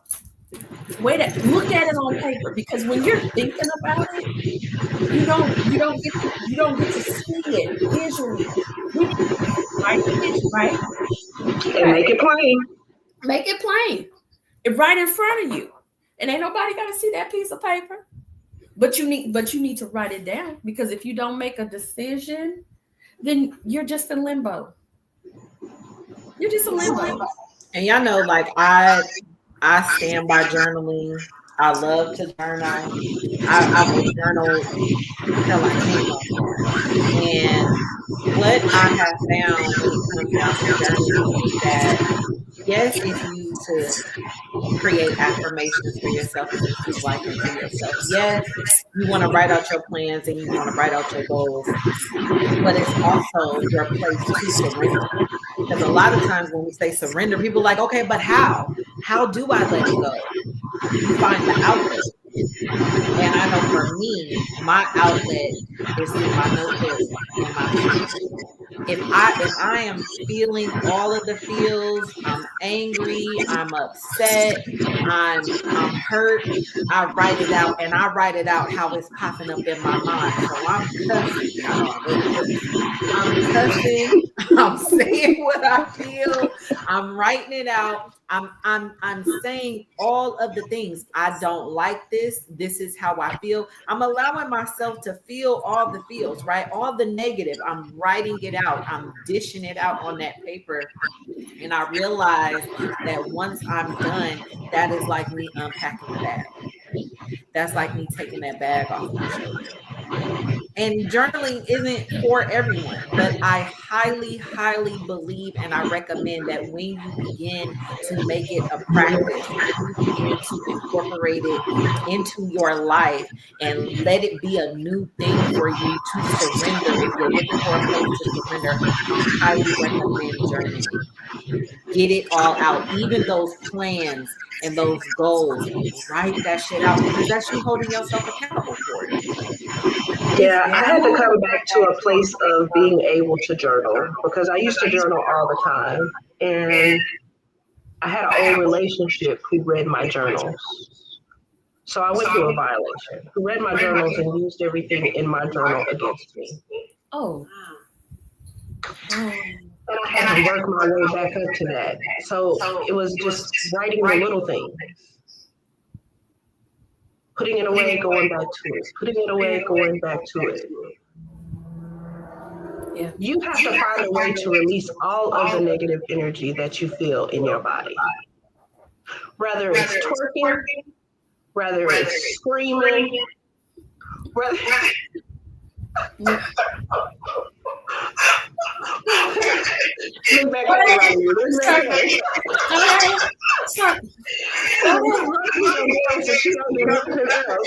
Okay? You have to find a way to shake up that energy that's in your body. Otherwise, it's going to be stagnant. Yeah. And you can't afford to be stagnant. I've had to learn to just scream. Yeah. Just scream. To let it out. Because if you don't let it out, it's going to manifest in your body in other ways. Your whole nervous system is going to be affected. We just talked about being constipated, being full of shit, because you haven't released the negative energy. You have to find a way to release all of the things that no longer serve you, because it shows up in your body as diabetes. It shows up in your body as cardiac issues. It shows up in your body. It manifests in so many different ways. We all been through trauma. There's nobody that's walking this earth that has not been through trauma. We've all been through the trauma. But you have to find a way to release it so that you can walk in your light. So that your aura is okay. You can't walk around half cocked, otherwise you're going to crash out. 2020 was the year of vision. 2024, I don't know what the hell it was. It was the year of... It was the bus. Astrologically, they say it was the year of death, right? Of deconfiguring. Okay. 2025 is the year of 9. That means rebirth. So we are about to go through a rebirth. The year, we have, 3 more days left in this year? I want to encourage you to get out of survival mode and get into thriving mode. If that means going to therapy, find a therapist. If that means getting you a life coach, if that means taking a life coaching course, because as I said earlier, if I wouldn't have gotten these tools in 2019, 2024 would have took me out. I would have crashed out. Seriously. Literally. Get you a life coach. Learn some tools to thrive. Because you're already surviving. But if you want to hold, survive. And let me tell y'all something, whatever vice it is that, because, we've tried them all. We've tried drinking away. We've tried smoking it away. We've tried sexing it away. We've tried busying ourselves away. What did Masha, I already know what you're saying. Cranes in the sky.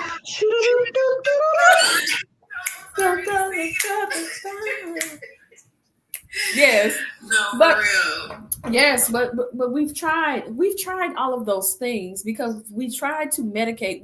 We have tried to put a Band-Aid on what is going on, but baby, them symptoms are there. They're not going any way, and they're going to manifest into a diagnosis that you do not want to come face to face with. That's what we're trying to tell you. That's what we are trying to share on today. Y'all, we're gonna have to come back, because we didn't talk about menopause. Oh, Lord. We didn't talk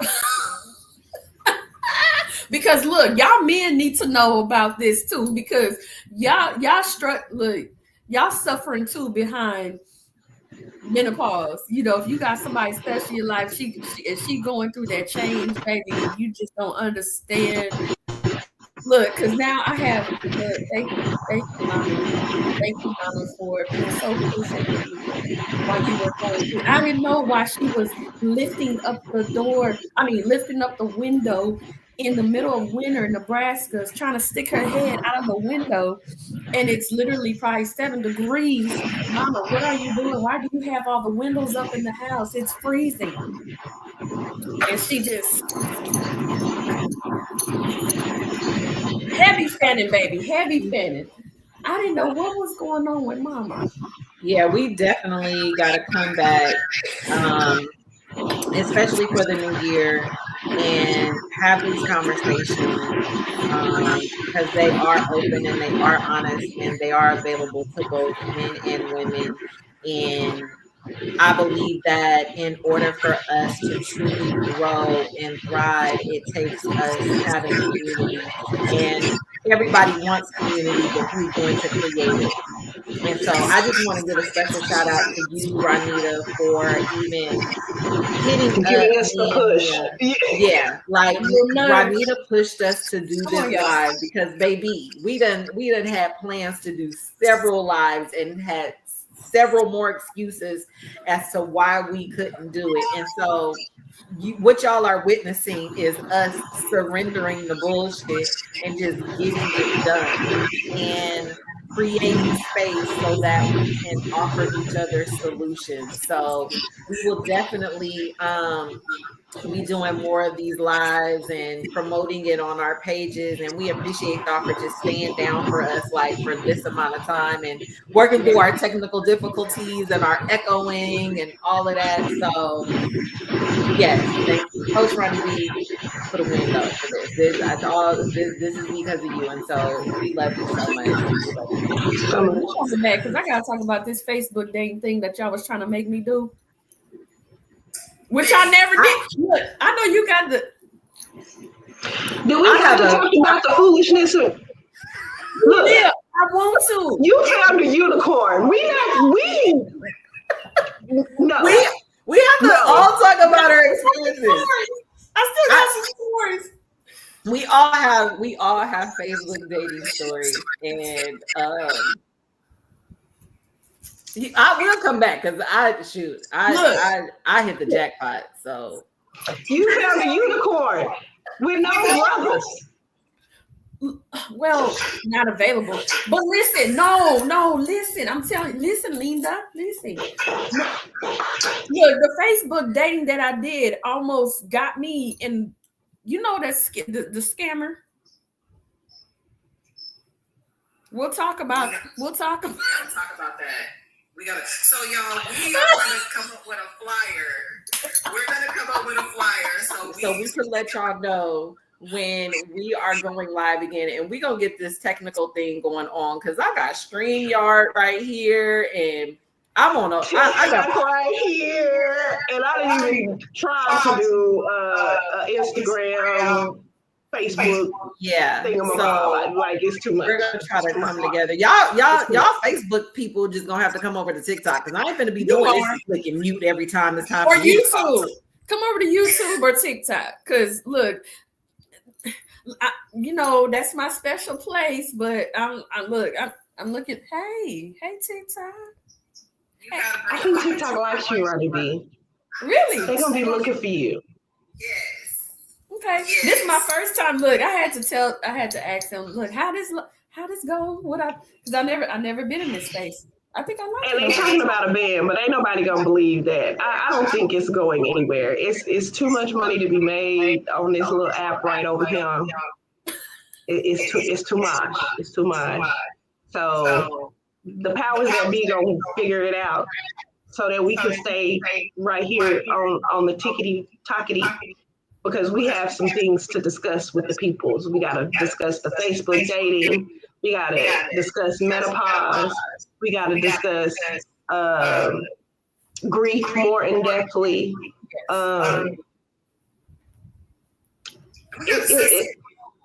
We have to set some solid goals and really show people how to set these goals and stick to them, because I think that is the biggest thing. It's not that we're not out here without a vision. It's not that we're not operating from a place of that there are things that we want to do. I think that a lot of us are not writing it down, so we're not holding ourselves accountable. And it's something that we all have to do, and we have to demonstrate that, and we have to be the change, right? It sounds corny, but that really is like being the change. So, yeah, this was such a good live. I'm so grateful for everybody that done tapped in, too. Yeah. Yes. Look, I need to look. We're gonna color code. Y'all both have on gold and yellow. Why? I could have drifted some gold. That was totally unplanned. I I mean, at least I'm wearing I just some of grabbed the the black. sweatshirt out the closet. I got on black with you, friend. Okay. But see, y'all got on earrings. Your face is a beat. I smell like Nappy Magic, and I'm greasy because I just finished doing hair. Like, but it's fine. I showed up because what do we learn in coaching? You show up in excellence, not in perfection. So I'm here, and let me give a shout out because anytime she's in the room and it's all three of us, I'm always going to acknowledge her. Yes. Because there would be no us without Master Coach LaKendra Smalley. Wouldn't be a me, a Masha, wouldn't be a Nia. But not. You have created, LaKendra, three very strong, resilient women. And you gave us these tools that we didn't even know existed. And it is how we thrive on a daily basis. Truly, we live this lifestyle of being a life coach. Thank you. Thank you. Thank you so much for being obedient. Thank you for being open to developing a community, because when you put us three in that apprenticeship together,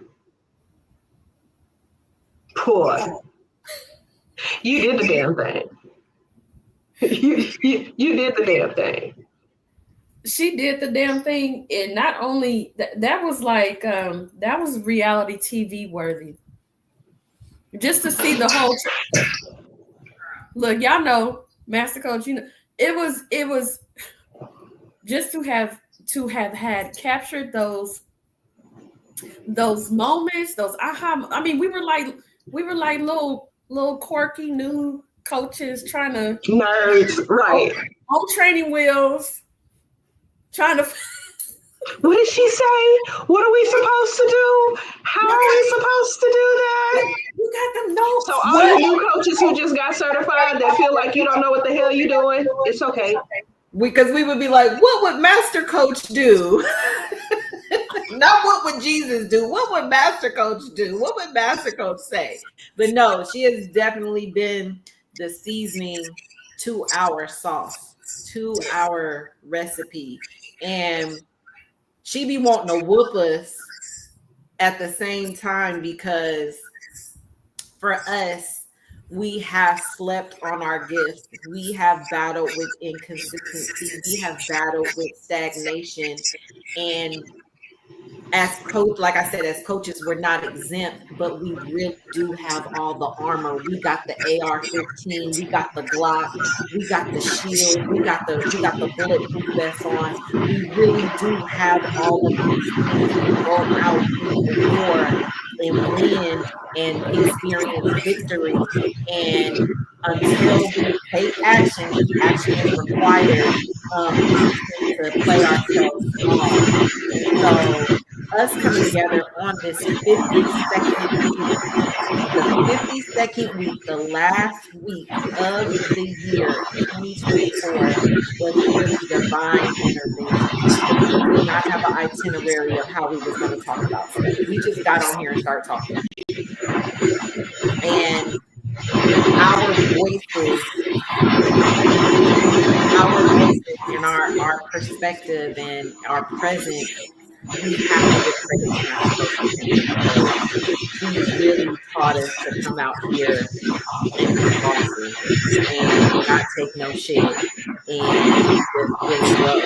really grow where you are. So we appreciate y'all for tapping in. Y'all know if we keep talking, we're gonna keep going. So how we gonna end this? Because I'm thirsty and I want more than water. So I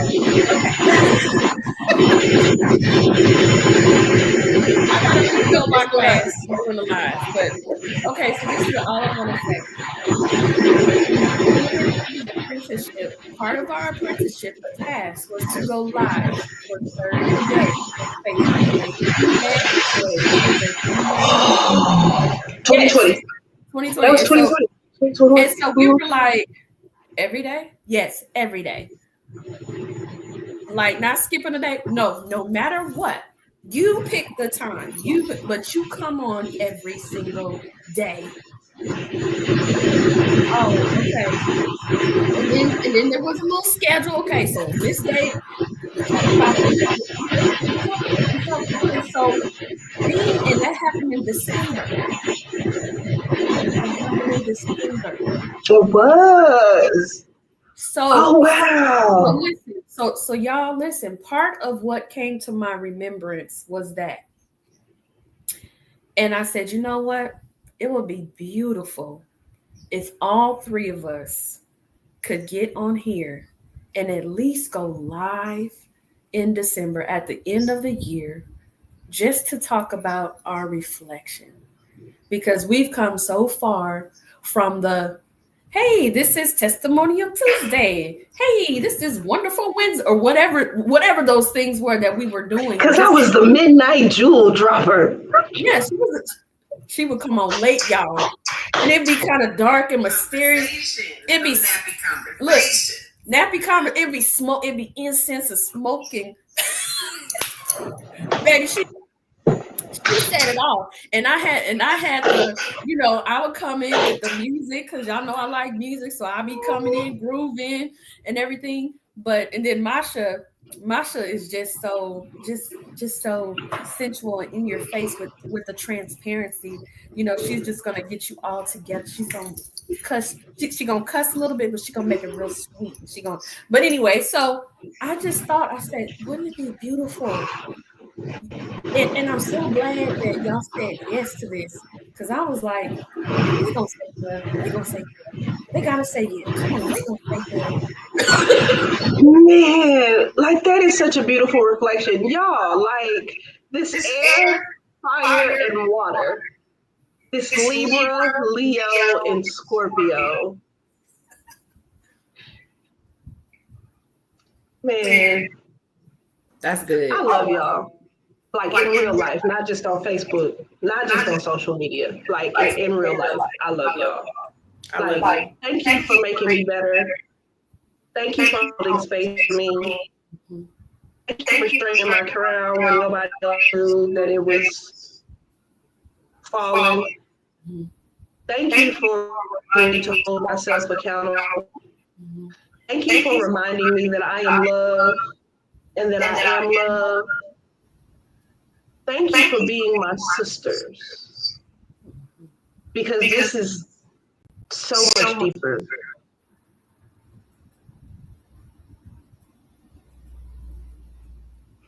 Look, all right, gangster coach, because that tear ain't gonna never drop. If anything, the tear it's gonna go in reverse. The tear gonna go back up. It's gonna go back up. If anything, I'm the one getting the lump in my throat. Masha, you gonna cry. I'ma laugh. I'ma make a joke. Nappy gonna be gangster. That's just what it is. I'ma laugh. I'm gonna make everybody laugh. Yes, Master Coach and the Earth. Yeah, because Master Coach is a Taurus. So yeah, Master Coach is that Earth sign. She is the completion. Definitely the completion. That's awesome. That's dope. We're all the elements. Okay, y'all. Thank y'all for chiming in. Stay tuned for the next one. We will be back very soon. Happy New Year to everyone. Abundance, prosperity, surrendering, increase, seed planting, manifesting all of that on everybody who tapped in tonight. Like those who have left the live, sending positive energy and blessings y'all way. We appreciate y'all so much. And we're signing off. Love y'all.